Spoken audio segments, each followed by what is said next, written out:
Remember me? Dick Strawbridge, the chap with a rather fetching moustache. 3 years ago, my family and I moved to Cornwall to live the green life, and we ended up here at Newhouse Farm, where we built a water wheel to make electricity to light the house. Become virtually self-sufficient in fruit and veg, but unfortunately, not yet in wine. And I traded my gorgeous little sports car for a much more sensible agricultural vehicle that runs on biodiesel made from chip fat. Now we're back with what I'm told is a magazine programme, which means we've got something for everybody. Each week, Rock Chicken TV presenter Lauren Laverne will be investigating the posh end of the green market. I just hope they're not skimping on luxury. And we'll be paying regular visits to the green end of the housing market. Hi Dick, Jane Chris here. We've got this Victorian house that we'd like to eco-renovate. And there'll be interviews with famous people, like Phil Tufnell. How are you getting home? Plane. It's a long way. You live miles away.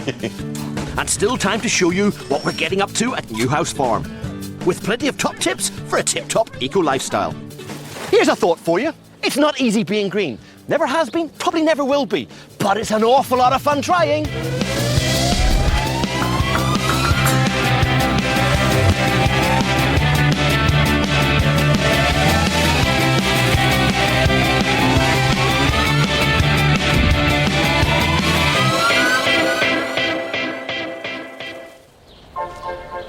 I know you lot are probably sitting shivering at home in front of the fire, but it's summertime here.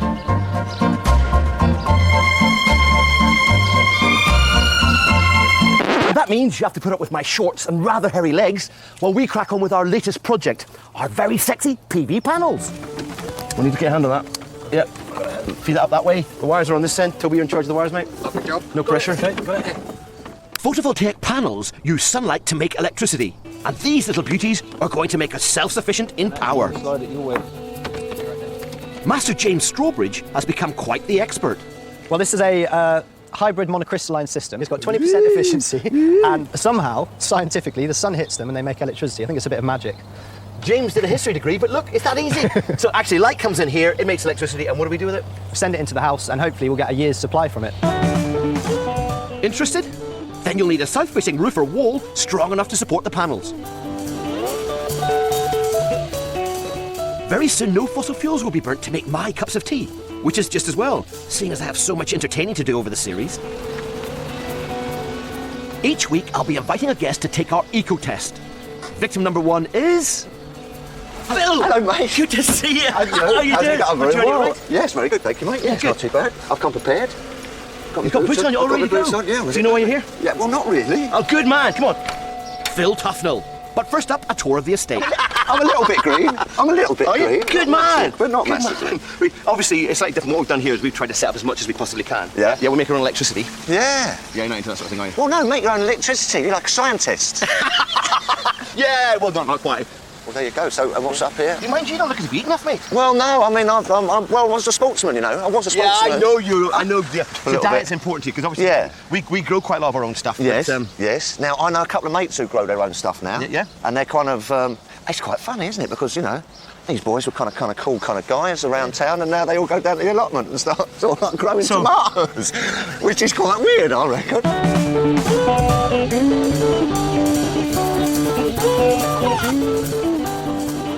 What about that and see what you think? Because I don't know if you don't like tomatoes. Well, I do, yeah. Try that, because that's...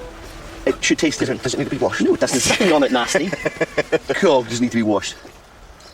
That is a good Tom, that is. It's not bad, is it? Yeah, no, that's a good Tom. Yeah. See, with all these things growing, we're making our wine, we're doing our stuff. Particularly, it's... do you know why? Because we can. We've got these little bad boys. Oh, what are they? Well, these are ducks and geese in this bit here. Well, we've got these in here because we actually we eat the ducks. Yeah. And we eat their eggs. Yeah, duck eggs, yeah. Yeah. What's that with the faces? Yeah, with warts. Well, that's what they're meant to be. That's what they look like. They're just the world's ugliest ducks. Aren't they ugly ducklings, aren't I they? think they're genetically done like that so you don't feel bad about eating them. No, yeah. This is something dear to your heart, I suppose. Yeah. Because you know about this sort of stuff, making biodiesel. Well, yes, I do. Is it like the chip shop? You go down the chip shop? Is that what you do? All chip oil that we actually turn into our diesel. How much are you paying for a litre? Well, I don't know, like £25 or something. It's just ridiculous. How much is a litre? I don't know. You see, this is a worry if you don't even know how much it costs. No, you fill your tank up and it's £100. I know, so it's serious. Yeah, because we make this for 14p a litre. 14p a litre? Yeah, which is quite not 14p a litre. Yeah, no. Could I do this? Could I just sort of go down my local... Anybody can do this. It looks quite No. Oh. We built that. Is that the dunny, mate? Go this way. I've got the toilet. Yeah, there's a compost loo. Very nice little curtain in there and Yeah, everything. but actually, hello, it is. Oh, it's not... Yeah, if you come in, the trepidation. But actually, it's a nice place to be. It's all right. Yeah. When you're working in the I garden. understand it's just pull that out and that goes into... Yeah, it's a big cavity where you do it, and then you put some sawdust in it afterwards, and then at the end of it, we make compost. All the poop turns into compost. Yeah. And you stick it on the veg. You've used things like this. I've just eaten that tomato, though, haven't I? I've just been eating your... Didn't I tell you that? You haven't got one of these then? No, I haven't got one of these. I don't know whether the missus would be too happy with it, but I mean, I'll have to put it to her. So we've got to the bottom of my green lifestyle. Later in the show, I'll be asking Phil some difficult questions about his. But I can't spend all day hanging out with lovies. I've got man work to do on my PV panels.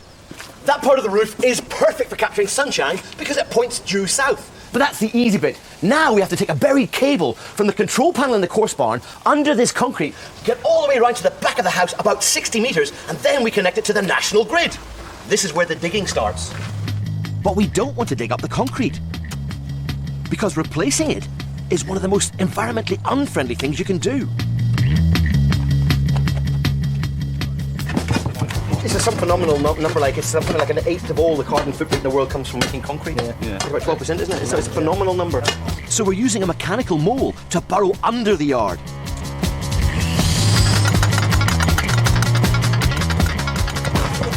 The trouble is, I'm not sure where the wretched thing is. What they're doing, if we're completely honest, they're trying to find it. Here it comes. Oh, look at that! That's moving quickly, isn't it? You did that sort of 5 metres across there in what, less than 10 minutes? Yeah. That's sickening. Quick, go and take more, go and take more. Let's get out of here. Work. Run. The mechanical mole team are already laying the cable. Okay. And we're making headway through the soft ground. A few hours later, job done. Well done. In fact, you want to know something? Just get rid of your tools. Oh, Hey. Cheers. Got my thirst on, Dick. Cheers, good digging. Well done, fellas. A hard day's work. Luckily, we've got a top tip for sweaty chaps. James Strawbridge presents an eco-alternative to chemical deodorants. Do you want to avoid getting unnecessary chemicals into your skin, but still smell good? Try bauxite crystal. High-performance eco-control against body odour. This crystal deposits salt on your skin, raising pH levels, stopping bacteria in its tracks, as nature intended. Time for the ultimate test.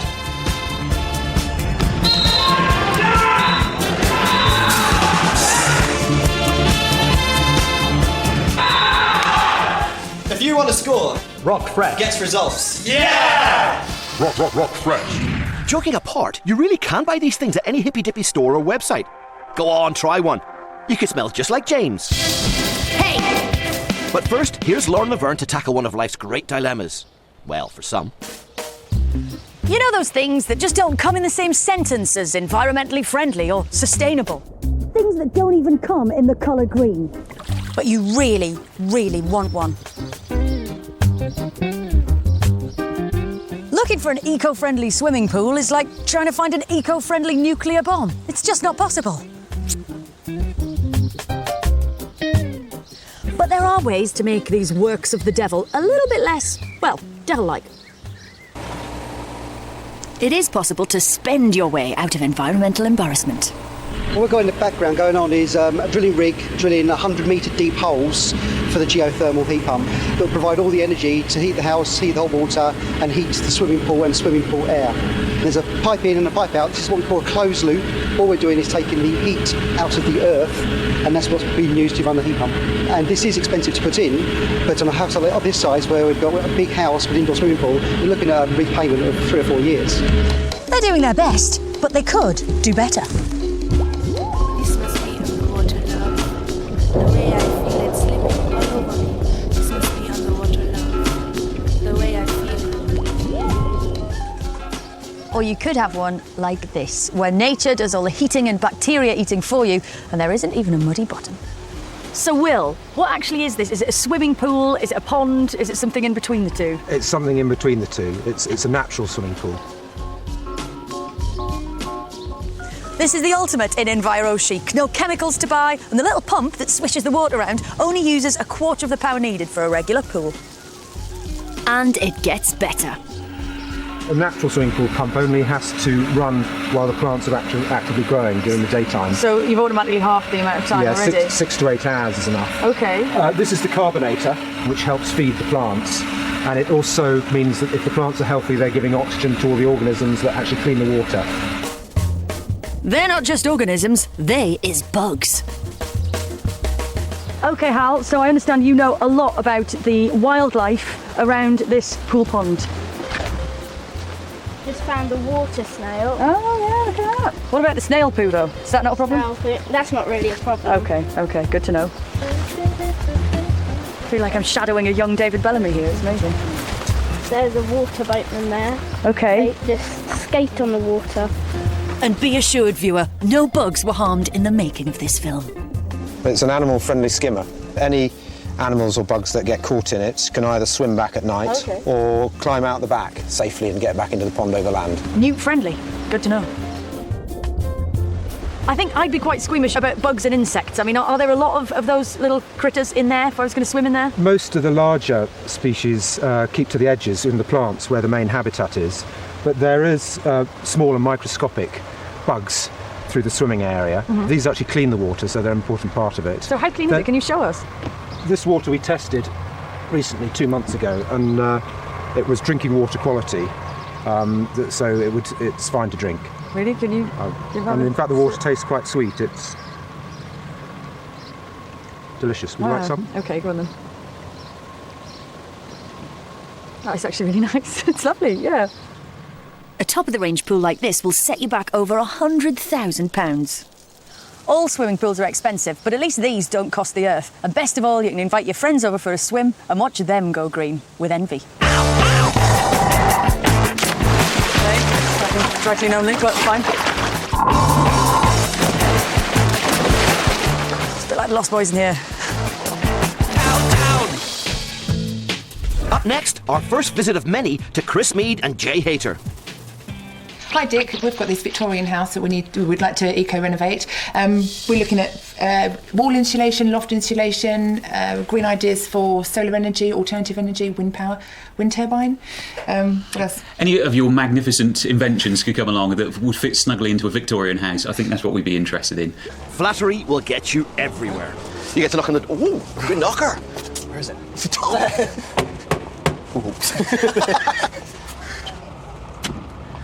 Hello? Hi. Jay! Chris, good to see you, mate. Good to see you, Gordon. Great to meet you. Come on, let's go. Sure. Look at the lounge. Go. Wow. It's awesome. This is the lounge. This is our front room. So this is the lounge. Where's the sofa? Going to be the lounge. Oh, it will be. I can see it. Look at the floorboards. They're great. You're going to keep them? Or yes, we'll sand them down, keep them as original, but they're great. Good solid floor. Chris and Jay have £100,000 of their hard-earned cash to green up this wreck of a house in London.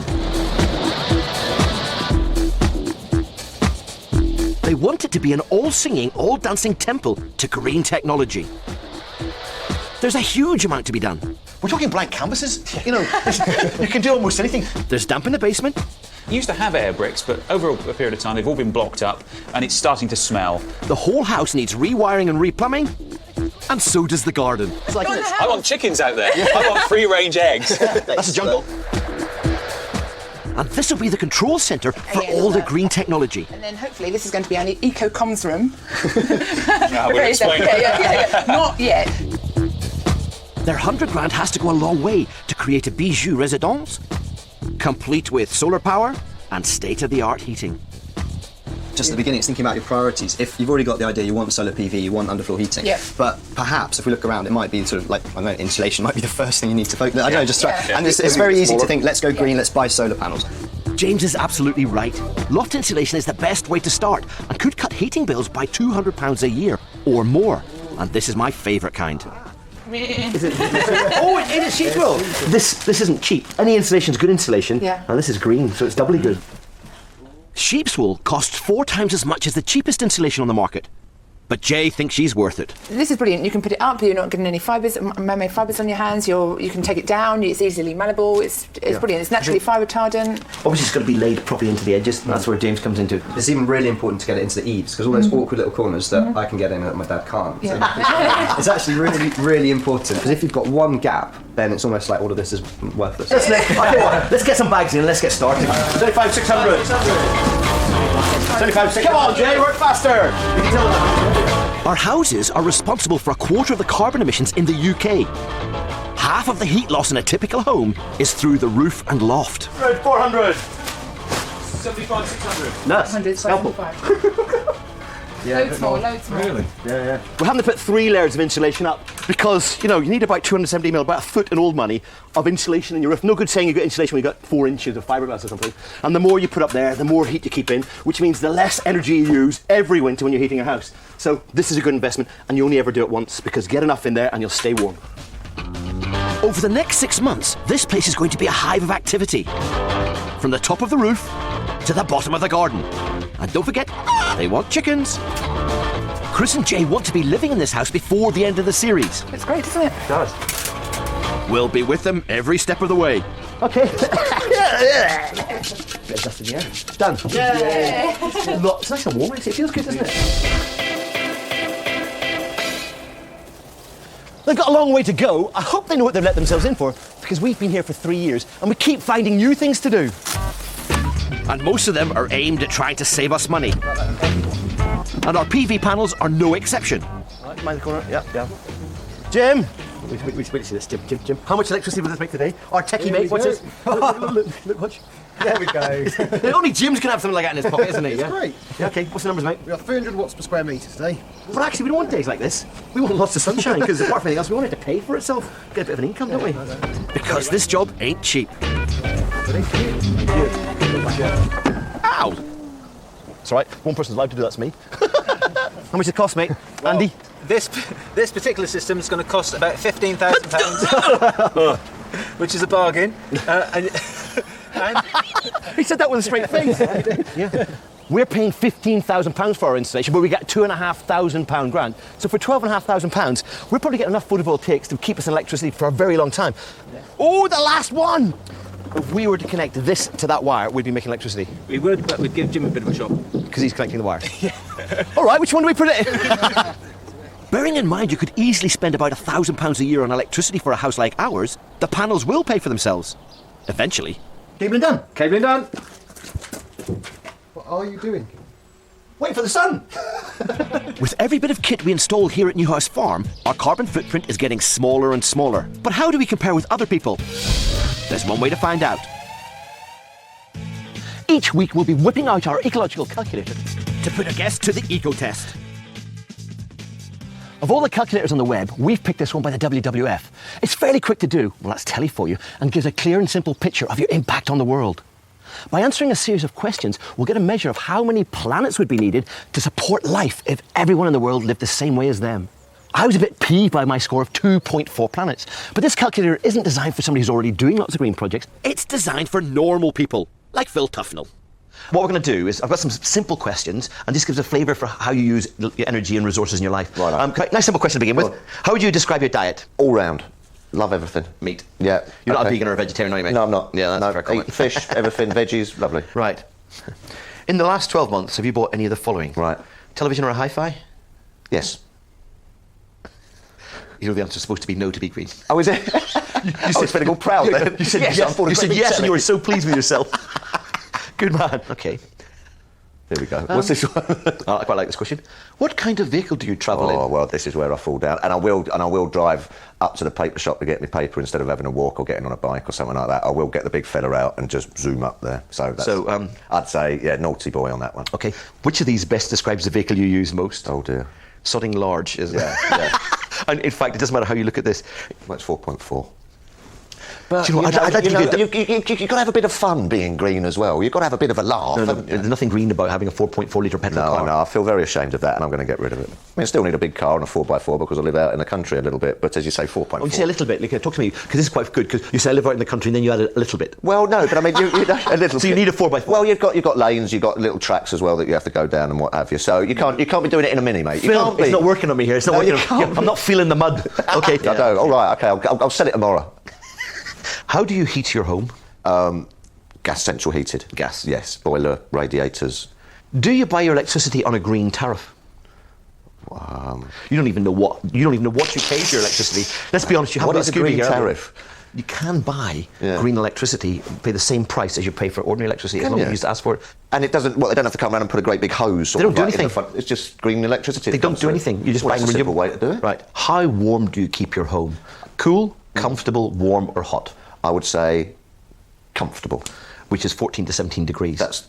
Oh yeah. No. I thought it would have been about 19. No, 19 is warm. Oh, is it? Okay. Yeah. But I mean, I don't have the heating on in the summer. I don't have to. Really, Phil? Well, I think it's a little bit nippy. Sorry, you just don't think that's common sense? Well, no, I mean, but no, I'd keep it normal, comfortable. You're comfortable for you, okay. Right? your footprint to support you. If everybody in the UK lived like you, we'd actually need 3.97 planets. Is that really bad? It's quite a lot of planets, mate. Yeah. It means that you're sort of, that's a lot of planets being used up. Okay, time to put the thumb screws on a little bit here. Yeah. How are you getting home? A plane. It's a long way. You live miles away. A plane. It's only a little plane. Hold on. I live in England. It may be Cornwall, and but no, don't hide. No, I'm getting a plane, but it runs on chip fat. You get a plane. It's a long way back to Surrey on a horse and cart. Okay. It'll take me probably about 3 weeks by that, and I've got to get back to do something this evening. Mr. Tufnell, you're the first guest to take the eco test. Makes me feel a bit better about my score. It's not easy being green. It's not that difficult.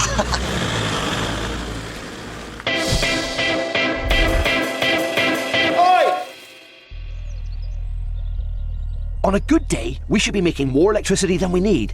But here's the thing. We can sell that power back to the national grid. We're ready, Andy? We're ready. And even better, next year the government are going to double the price paid for surplus power, which will reduce my payback by about 5 years. If you want to know more, check out the website at bbc.co.uk/Bloom. Come on! Come on! Okay. This great gadget tells me how much electricity is being made right now. It's not the sun, it's the machine. Forgot the sun. It takes 3 minutes to warm up. So take a look at what's coming up next week. Lauren gets to grips with furniture recycling. We could buy that plain Victorian beach chair. How much do you think? 100 quid? £3? No. £5? £3? And in London, James persuades Bridget to join him for a spot of gardening. And look at the snails! Kill him. No. It's a jungle out there. Hey, Martin. And we examine the plight of the honeybee with rock star Alex James. Well, Martin, to be or not to be, that is the question. What's the answer? Wow, look at that. Now buzz off. Yes! Yeah! Here we go! 2,331! Yes! A gorgeous number. In fact, enough to power the house right now, which means... Hey, that's enough for free tea. Yeah! Get a kettle on, yo! It's Food Glorious Food next here on BBC Two, with duck breast and puff pastry among the ingredients in MasterChef. That's followed by a look back at Rick Stein's 30-year career in Memoirs of a Seafood Chef at 9.